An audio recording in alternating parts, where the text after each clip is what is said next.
I first noticed Brea Grant as the speedster in NBC's Heroes show, and later as a writer for genre comics for IDW and other indie comics. The actress has been on my horror panels in New York and San Diego conventions, providing some wonderful insight into what she thinks is horrifying and how she conveys that on the page and the screen. Over the last year, Grant has burst out ahead of most others in her field with her directorial debut, 12-Hour Shift, a stunning performance in The Stylist, and now a new metaphorical nightmare she writes and stars in called Lucky.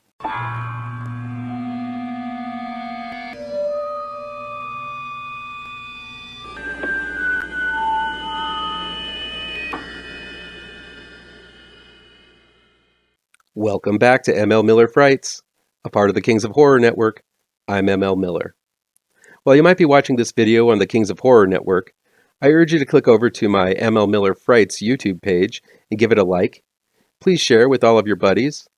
Click subscribe to this channel, and don't forget to ring that bell for notifications. Lucky is new, streaming on Shudder. It's directed by Natasha Kermani and written by Brea Grant. Brea Grant plays May Ryer, a popular writer of self-help books encouraging women to go it alone when it comes to success.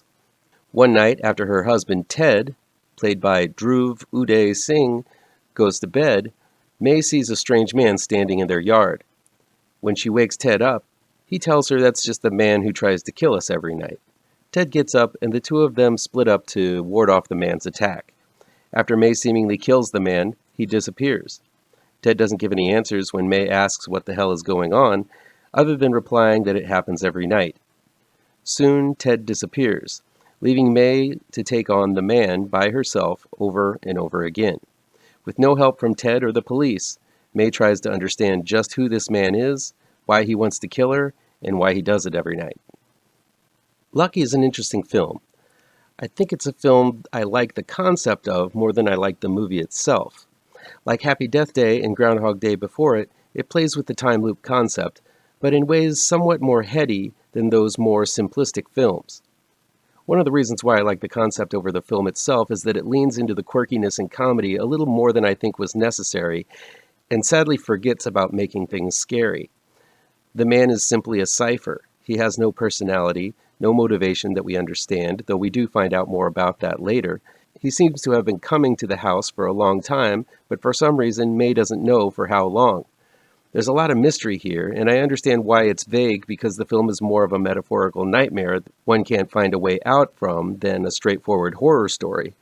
Still, I think the oddball nature of the first half is a detriment to the rest of the film, and had the nightmarish reality this film turns into come a little bit earlier, I think it would have been much more effective. While I understand that someone breaking into your house is scary, I feel the scenes where tension were needed just didn't deliver the goods.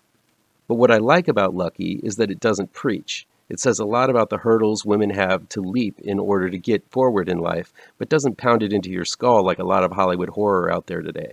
This is a story of how hard it is to become successful in life, and even if you aren't a woman, I think director Natasha Kermani and writer Brea Grant really deliver a story of universal struggle with a real-world point of view. What Lucky becomes in the second half is an exasperated war cry for those who have battled their way through life, and though they're tired, weary, and frustrated, they know the battle is far from over and that they'll keep on fighting tomorrow. Real-world logic leaves the dojo towards the end, and I really love that message to persevere despite the odds that this film is riddled with. Instead of pointing the finger at a specific person to blame, Lucky acknowledges the Sisyphus-styled slog of living and then recognizes that despite the arduous effort, the fight is worth it.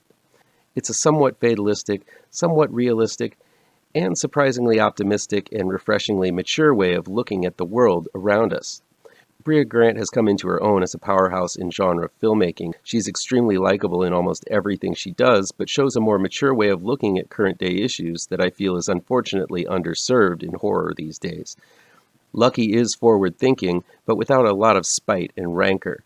There's a humanity to her work that really appeals to me.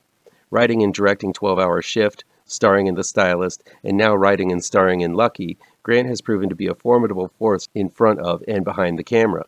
I like it that she went experimental and metaphorical with Lucky, It shows she has a broad range, and while I don't know if everything worked in Lucky, I feel it is another remarkable effort from someone with a fresh, smart, and entertaining take on horror.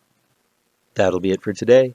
Please chime in down below in the comments and let me know how on the nose or mind-numbingly wrong I am, or you can counter with your own review. So guys, you know how YouTube works. I'd love to be able to dedicate more time to this channel.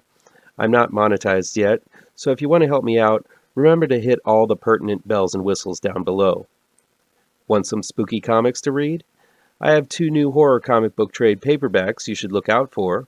Both Gravetrancers and Pirouette, collecting never-before-published issues, can be found in only the finest of comic book shops.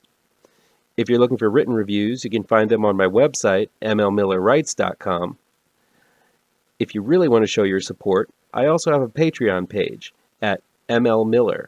Look for the link to my Patreon page down below. Thank you so much for your time, and take care.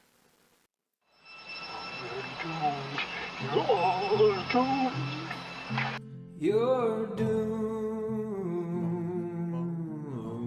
to live the life you're meant to be,